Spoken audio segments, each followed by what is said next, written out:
This is a 2001 Chevy Blazer in Olive Haven Green. 4-door with 6-cylinder, 190 horsepower engine. 4-gear automatic transmission featuring aluminum alloy wheels, split hatchback, tinted windows, and sun visors. This particular model sports unique features like broken windshield, bent rear windshield wiper fluid coming out of the exhaust. Yes, the exhaust. Slash tire, interior opening, rear hatch, and rust spots. Today, I'll be giving my very special guest and good friend, Himanshu, a ride in this beautiful car. Himanshu is a world-renowned Agile expert, coach, and motivational speaker. I am Matt Gunderson, and you are watching Agilist in Cars Getting Coffee.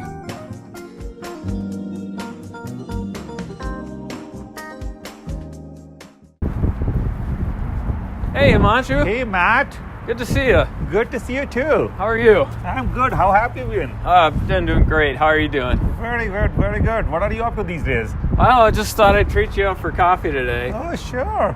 Take you out in this classic car. It also happens to be my only car, but okay. Thought you'd enjoy. I will enjoy it. Let's take a look. Yeah, I thought it'd be fun to catch up on some Agile stuff. Heard you're a champion. Sure, I will be glad to help you. Yeah, let's go get some coffee and let's talk get some about coffee, Yeah. it. So I gotta show you some cool stuff about the car.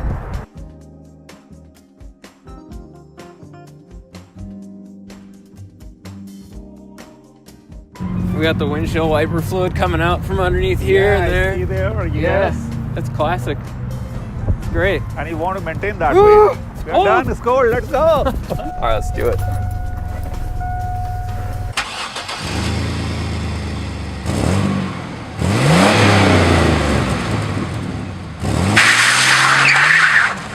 You like the car?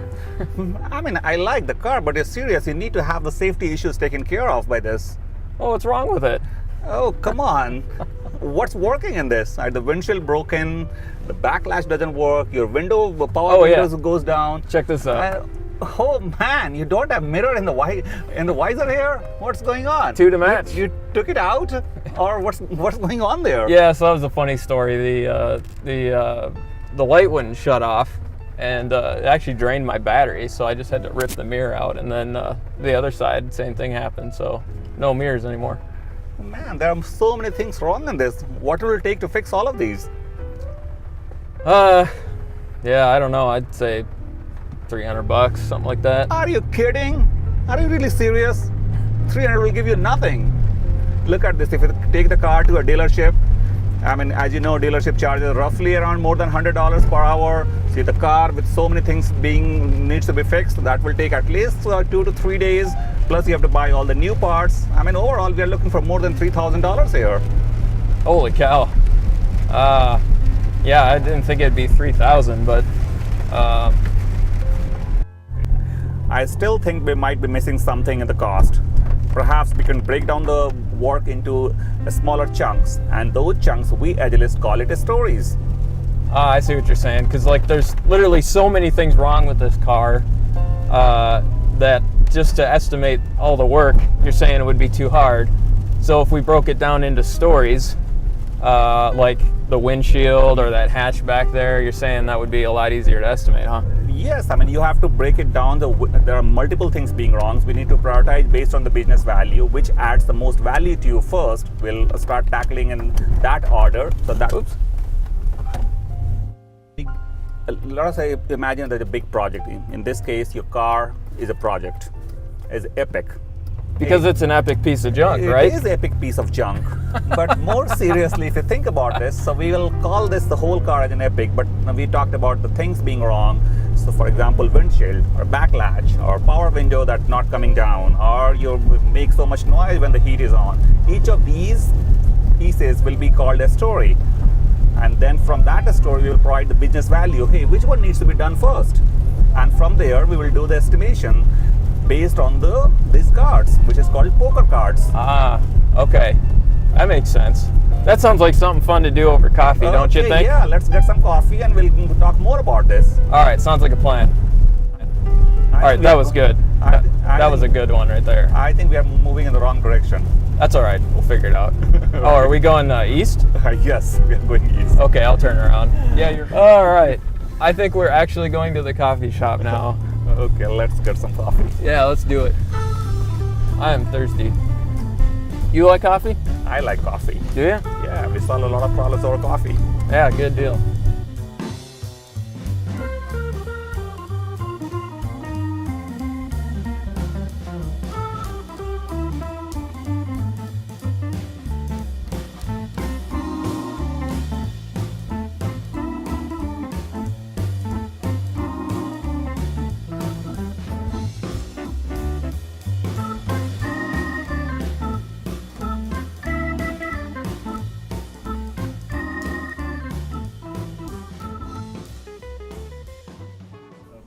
So what do you think of this place? Yeah, this is good. Very good. Nice place. They have really good Good coffee. coffee. Yeah, good coffee. Cheers. Cheers. So you were telling me about stories in the car, Yeah. besides the ones that are with all the broken things in my car. So idea behind the story is that you take the big piece of work and break that down into smaller pieces. And each smaller pieces are called a story. I see. Okay. So take for your car as an example. We talked about multiple things being wrong. So we'll call the entire thing that it will take to fix that as an epic. Like an epic piece of junk. Exactly. But that's not funny. It's indeed called epic in the agile world. So each of the problem that your car had, that will be a story. Then we will assign a business value to each of the problems. And then we'll estimate those stories using poker cards. And it's more like what you see in the playing cards. But instead of all this jack and heart and all that, we'll have the numbers written there in the Fibonacci sequence. Again, Fibonacci sequence doesn't mean much in this case, but just the numbers are written that way. But since we don't have those cards, we didn't plan for that, so we'll just use our fingers to figure it out how to estimate those. All right, I'm willing to give this a try. Okay, so we'll start with the first problem that we discussed about.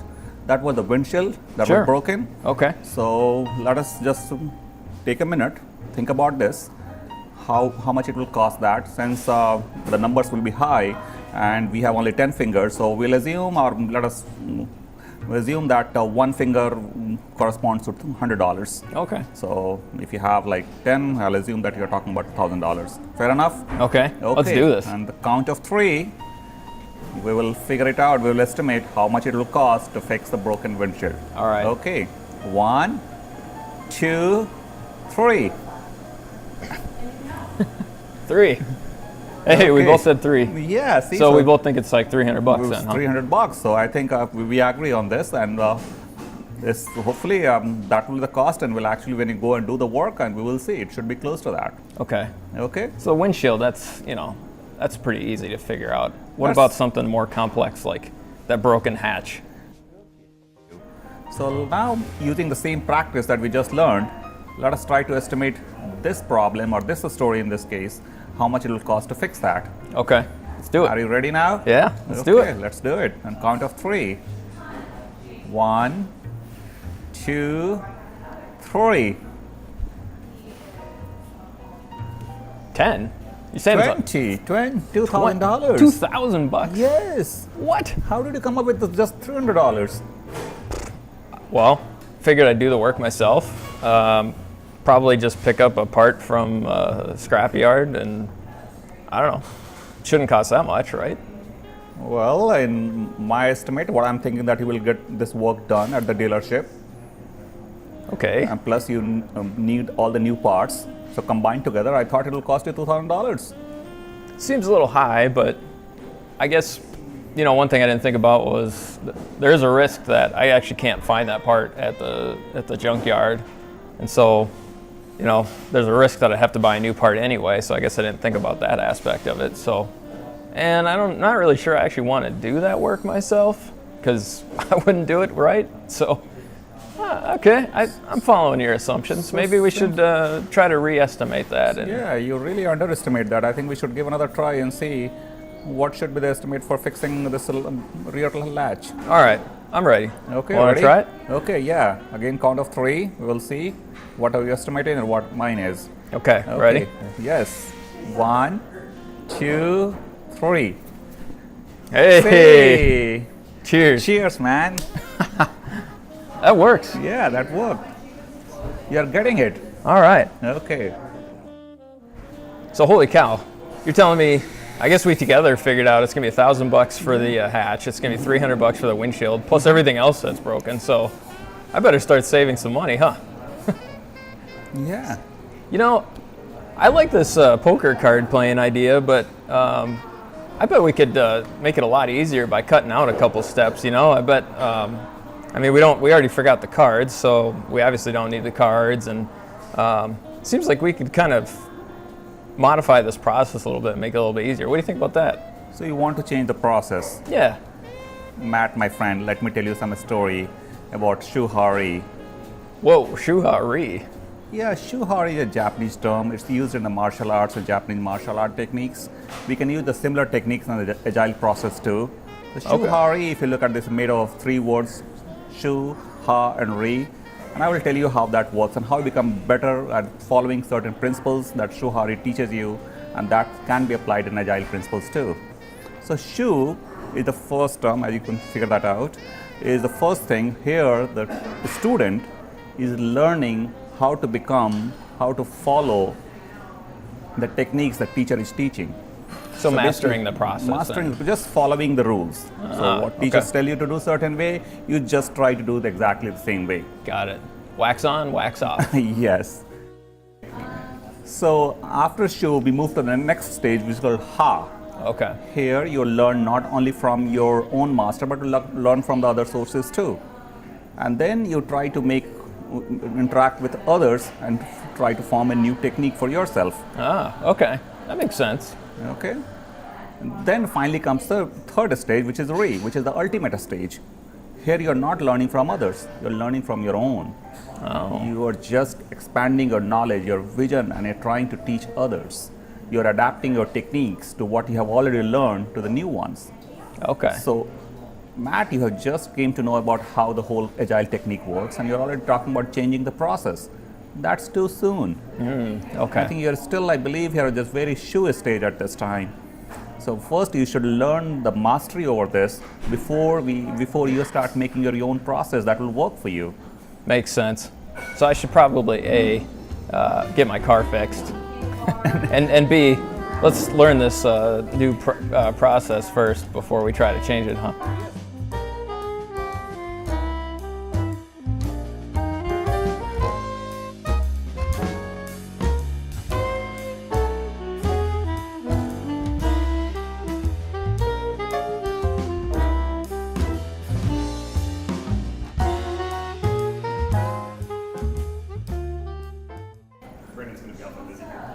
Yeah, he is.